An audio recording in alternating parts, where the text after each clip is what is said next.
Okay, let's understand in energy terms, in universal terms. There is only one motivating factor in the universe. There is only one. That motivating factor behind the infinite supply of energy that I mentioned. And that is love. It's the only motivating force in the universe. The feeling quality that goes with the love is joyfulness. So only those are real. That's all that's real. Anything else is a distortion of that.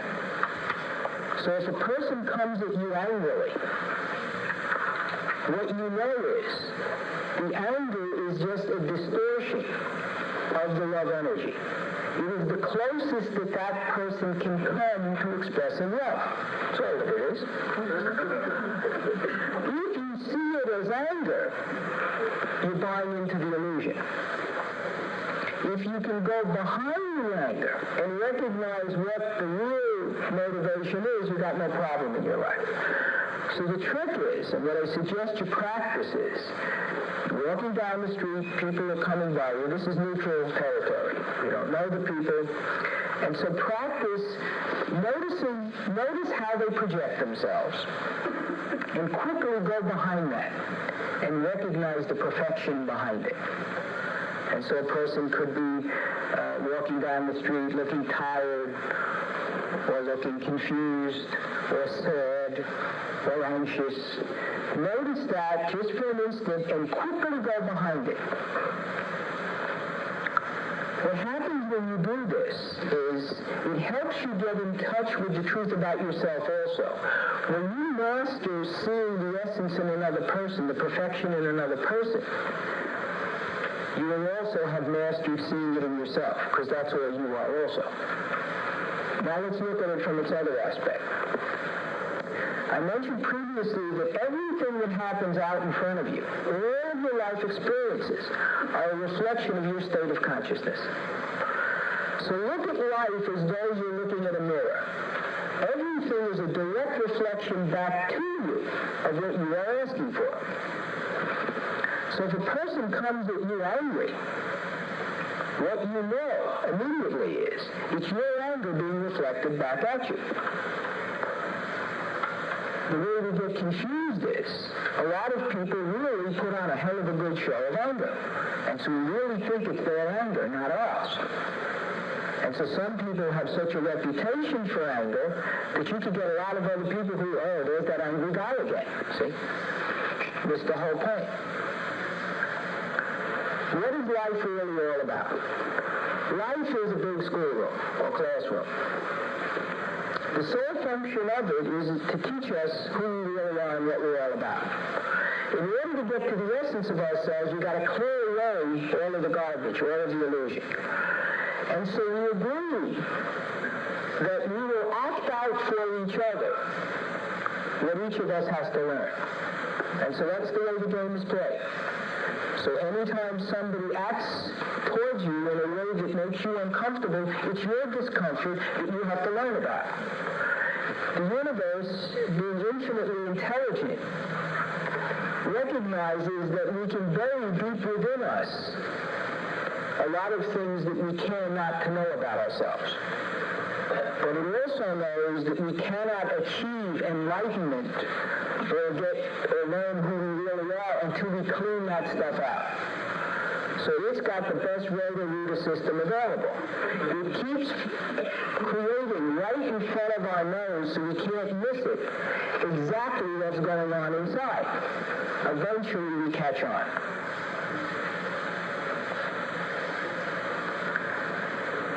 And what's fascinating about it is the more extreme the occurrence in front of you that you have created, the more valuable it is when you recognize that that's what's going on.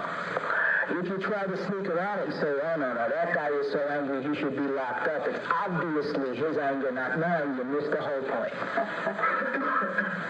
And I've had personal experiences around this, not just with other people, but with myself. And what was fascinating was, and this person I'm sure would be certifiably, whatever, And he expressed such anger in my presence and ripping my car apart and so on. And it didn't, this was a number of years ago, and when it finally hit me a few days later, hey, wait a minute, if he could have done this to me, it was my anger reflected back. What a sobering thought that was. I then proceeded for months, and I still do it, by the way, and this is years. Every time that person comes into my consciousness, I practice loving him. So for months and months I had to do this until I could get to the point where I could feel good about him. I did it for a long period of time. And I just continue to do it. Anytime I see somebody who looks a little bit like him, I immediately bless them, love him. I mean, this was for years I knew this person. And, and I always perceived him, as did everybody else, that this is this angry guy. Yes, and he served a very valuable function in my life. When I released that anger, when I made peace with him, and I didn't make it in his presence, by the way. I have not seen him since that event.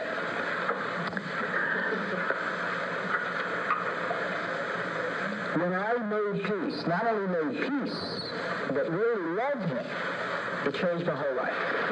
It changed my whole life. I could tell you stories around that unbelievable. So, looking at these exceptional circumstances as the other guy's problem is blocking you from real progress in your life. Don't lose the opportunity that these present to you. Yes, you want to say. I think to select something like that, more like so many things to do at once. It may be a number of tasks, and then another one's added on, another one's added on, and they're sort of unexpected, so I'm thrown off balance because of that, and so... just remember, you throw you off balance, see? They don't throw you off balance. Look at exactly what is going on. Just see what it is. And you know what you're creating. Tension, confusion, discomfort, anxiety, whatever it is, that's exactly what you want. That's your perception of life. That's how you think it has to be. And until you change that, you will just keep recreating it, and the intensity level will increase. Because you create it because you believe you need it. A belief is processing energy all the time. So you're using the principle that you focus on experience. So, if on Wednesday you got 6 people pulling at you, a month later, there'll be 20 people pulling at you. The intensity keeps building because you're focusing energy in there. See, the human being is not like an automobile. You can't put it in park or neutral or turn off the ignition. And so I just sit around a while and think these things through. It doesn't work that way. You have thousands of beliefs. They are operative principles in your life. They're creating your life moment by moment. You cannot put it on hold. If your life isn't working in any particular areas, it will just get more and more so if you let it be. Well, how can you change that, the anger to love then? Okay, what I did every day, you should excuse the expression religiously. In the quiet of my own room, I would bring that person into my consciousness and practice loving him. It's that simple. And you just do it all over and over and over. If you got to do it 100,000 times, you got to do it. This is the way you deal with everything this way. You got a landlord that you're having difficulty with, you do it with your landlord. You got a relationship that's uncomfortable. Everybody in your life is there because you created that person. And until you can unconditionally love and support each and every one of them, you got your work cut out for you. You can take a pass on anyone, you can duck out, but you're going to have to deal with it sometime in the future. It's okay to, deal with some before others and take a breather for a while, but you can't run away from it. You can't just leave and assume it stays there and you go someplace else. You take it with you. So you just got to deal with this stuff, and there's only one way to deal with it. You bring that person into your consciousness and you practice loving them. And if the feeling is so intense that you can't begin to do that, then you start with forgiveness. And when you do forgiveness, you got to forgive them and yourself. See, it's very important. Now, for those of you who are not familiar with this, I strongly urge you to buy Ken Wapnick's book on forgiveness and Jesus. It is a brilliant dissertation of the concept of forgiveness. Forgiveness and Jesus. I noticed it was in the bookstore. And so I'll mention a few other books when I'm mentioning books. To understand these principles, Joe Goldsmith, The Infinite Way, and he has a lot of tapes out there too. Joe Goldsmith is excellent. He understands these principles very well. Hugh Prather, P-R-A-T-H-E-R. He also writes for New Realities magazine, as I does. He understands these principles exquisitely, and he writes almost poetically. Very simple, easy to follow.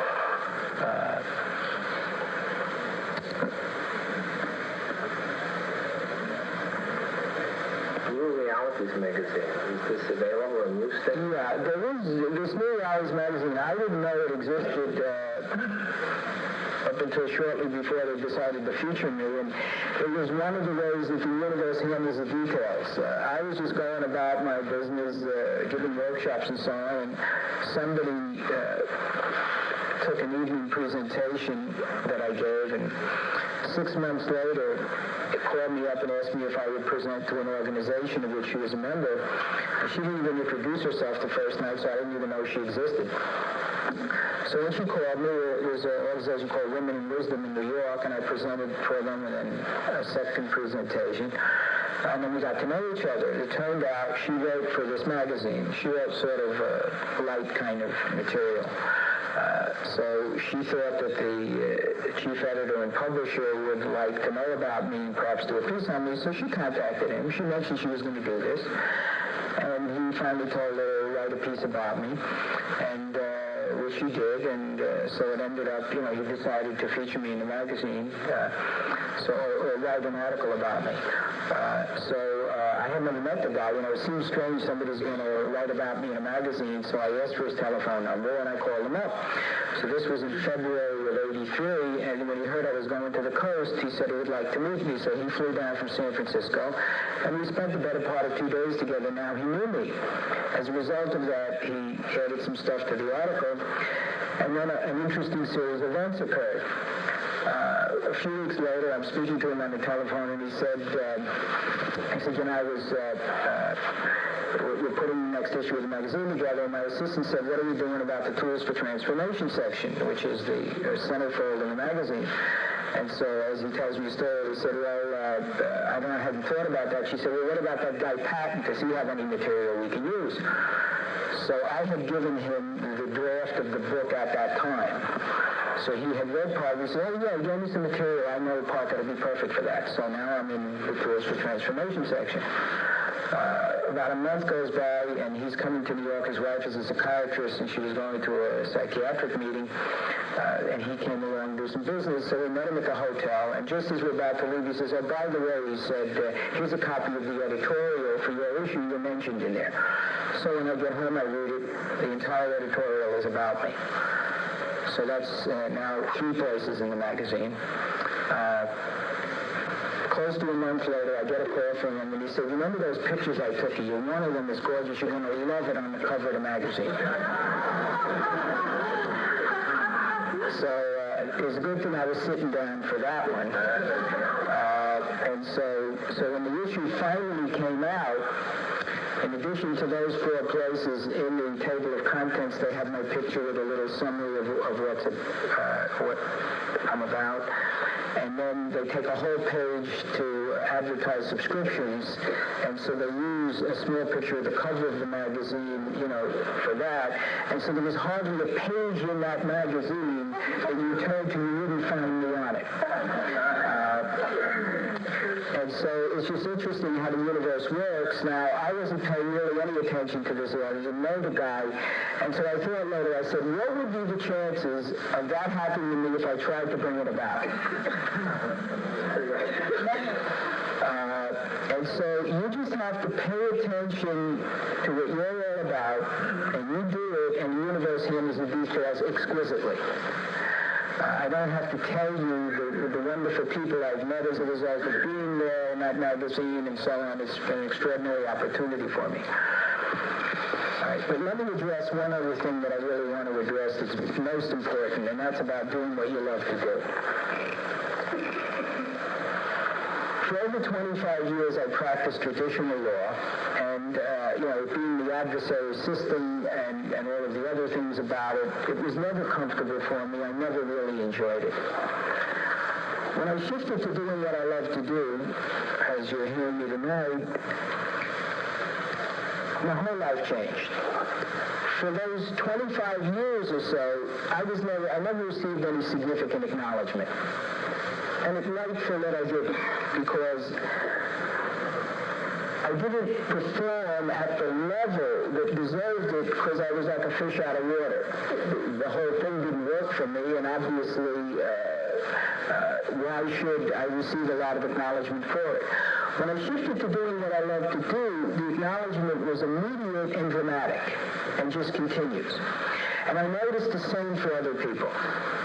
So it's essential that you address this. I see it as a principle.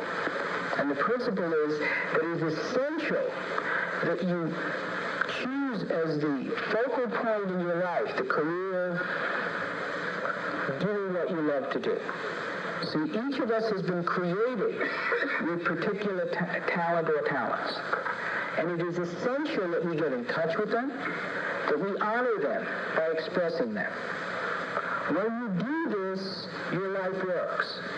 If your perception is, well, the talent I got is exotic or weird or it's unusual, I can't possibly make a living doing it, you just misunderstand how the whole thing works. You'll get such tremendous support from the universe for honoring who you really are and doing what you love to do that you can't imagine. And so I go around the country, I've dealt with thousands of people, I've yet to find one person whose talent is so exotic, is so unusual, that it isn't totally clear to everybody in the room that that person can do exactly what he or she wishes to do at whatever level of abundance that person wishes to do it at. It is a phony issue. It is an illusion to believe that you cannot have it this way perfectly. Quite the opposite.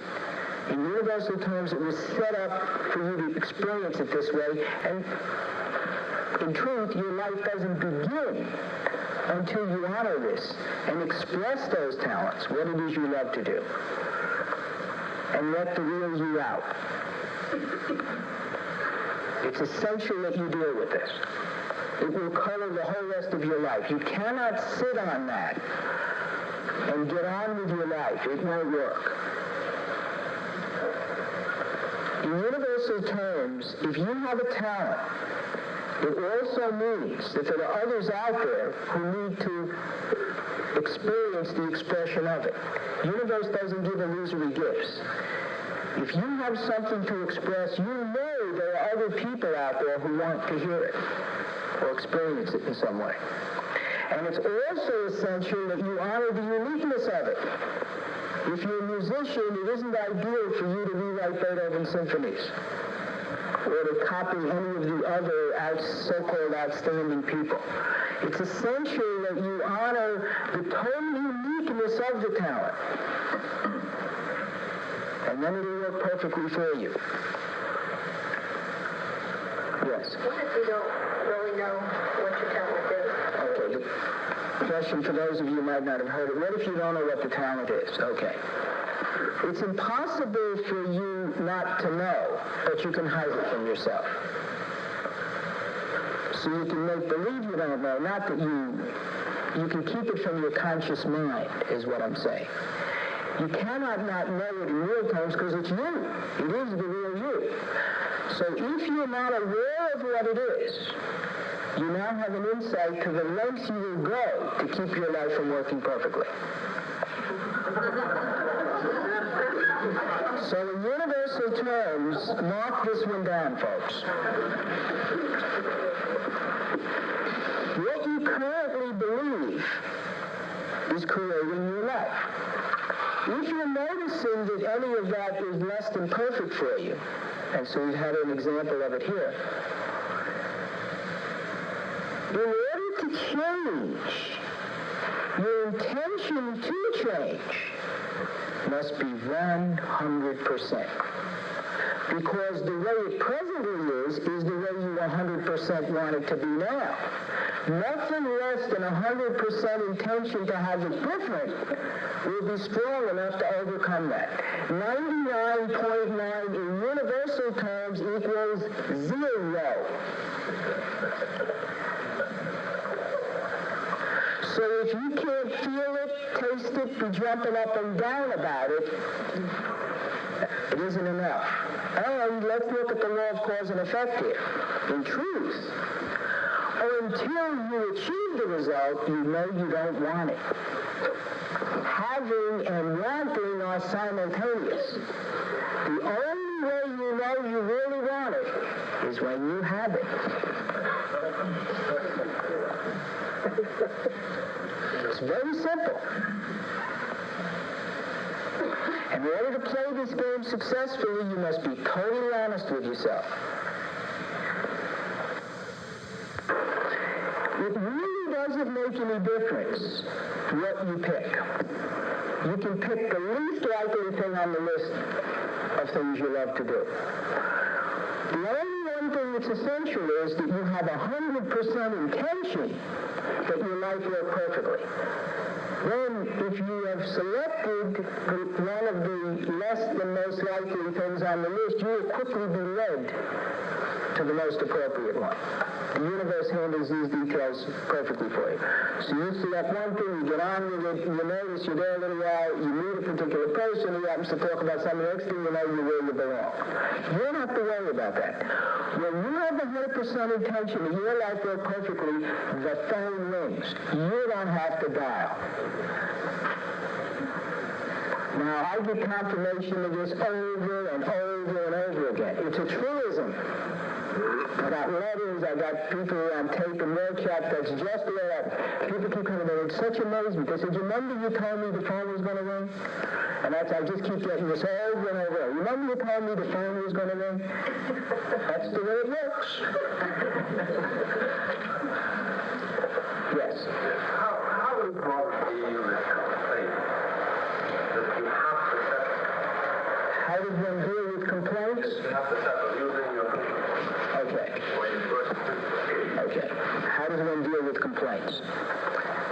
Personal to you or in a business setting? In a business setting. So it's not personal to you, it's just part of the business. Someone complains to me about someone else doing something that is not right. And I have to settle it. Okay. Or at least they're looking to me to do that. Right? Okay. So the first thing to always recognize is that whatever the situation that you're in, and I'm assuming you're raising it because there's a certain amount of discomfort that you're faced with when you have to do this. So the first thing to recognize is that you've created this. You have put yourself in a position to deal with other people's discomforts, and you're like a channel or the go-between. So you must recognize that you've got this because you want it. Secondly, you must not judge. You must not judge the fact that you're in the circumstance, and you must not judge either of the parties who are complaining about each other. The only way you solve anything is, first of all, you must use a higher principle, because the only solution to the world of illusion, and any time you have a problem, you know you're in an illusion, and the only solution is a principle. That's first step. Second is, if you're going to use principle, there's only one way you can use it, by demonstration. Other people will not get it if you explain it to them. But if you show by how you live your own life that you believe them, they get it right away.